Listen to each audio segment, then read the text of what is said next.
Auteur de ce rapport, le membre de l'ONG Resource Matters, Jean-Claude Mpoutou, bonjour.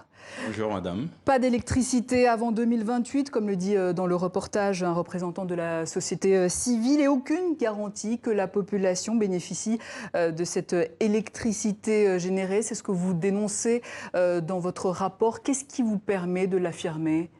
Ce qui nous permet de l'affirmer, c'est que au stade actuel, les projets INGA 3, dans les accords que nous avons pu lire, il n'y a rien qui a été fait en termes de quantité réservée à la population. En effet, si 10 gigas est énorme par rapport à ce que la RDC produit aujourd'hui, on se rend compte déjà que la moitié de ces 10 gigas est réservée à l'Afrique du Sud et une bonne partie des autres gigas sera réservée aux autres pays de la sous-région et 3 gigas pour les Congos, mais sans aucune précision à savoir si c'est pour la population ou pour l'industrie minière. Et donc, mais ce chiffre, vous y croyez?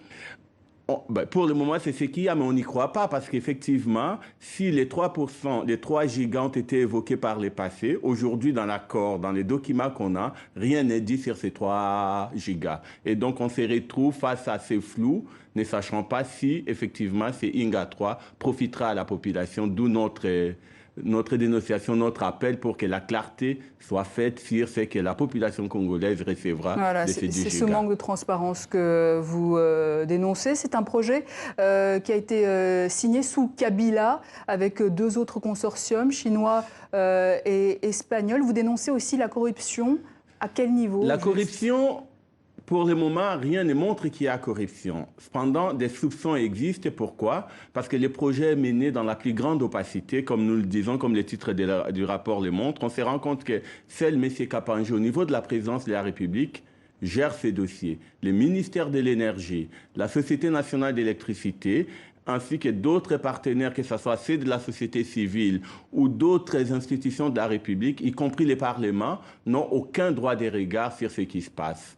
Et nous avons tout au long de notre enquête vu que même sur un certain nombre de choses, M. Kapanji gère les dossiers tout seul, en vase clos, avec la présidence de Kabila, et les documents ne parviennent pas aux autres. Le Parlement qui a rejeté les projets d'accord de cette agence s'est retrouvé isolé du processus. Le président, par décret, a mis la DPI en place et tout est géré à ce niveau. Donc, et c'est l'agence de développement aussi qui est chargée du projet, qui est de piloter l'ensemble du processus, de surveiller, de rencontrer les concepteurs, de lancer l'appel d'offres. Et tout cela est fait au niveau d'un individu, d'une structure, sans aucune communication avec les autres institutions de l'État et en même temps sans disposer des moyens techniques, scientifiques nécessaires pour faire une contre-expertise de ce que les concepteurs ou les autres auteurs proposent sur les projets. Et ni les ministres compétents d'ailleurs. Du coup, qu'est-ce que vous demandez au président Félix Tshisekedi? Ce que nous demandons au président Félix Tshisekedi, c'est de rendre ces projets transparents, de les rendre, je dirais, juste dans le sens où, puisqu'il fait, le président Félix Tshisekedi fait de l'accès à l'électricité un de ses objectifs, une priorité. Il veut amener à la fin de son mandat 30% d'accès à l'électricité, ce qui est énorme, même si dans les conditions actuelles, INGA 3, avec sa grande potentialité, n'est pas nécessairement le meilleur instrument pour parvenir à cet objectif, parce que comme on peut le voir dans le projet, la plus grande partie de cette électricité est destinée à l'exportation.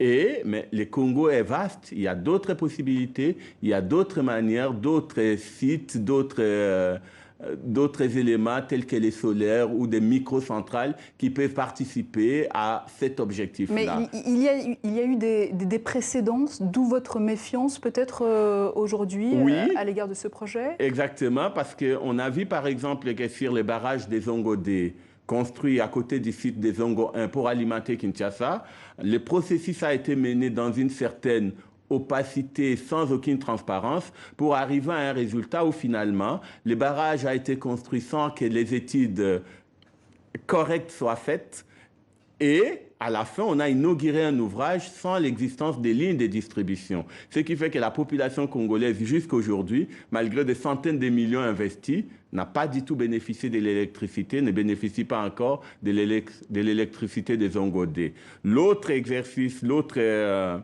expérience qui est en cours, c'est la construction d'un barrage par des miniers sur les sites de Boussanga, dans les Lualaba, où là aussi c'est un grand projet, mais au jour d'aujourd'hui, nous ne savons pas si la population va bénéficier de cette production. Jean-Claude Moutou, merci, analyste et chercheur à l'ONG Resource Matters. Merci beaucoup, madame. Merci à vous.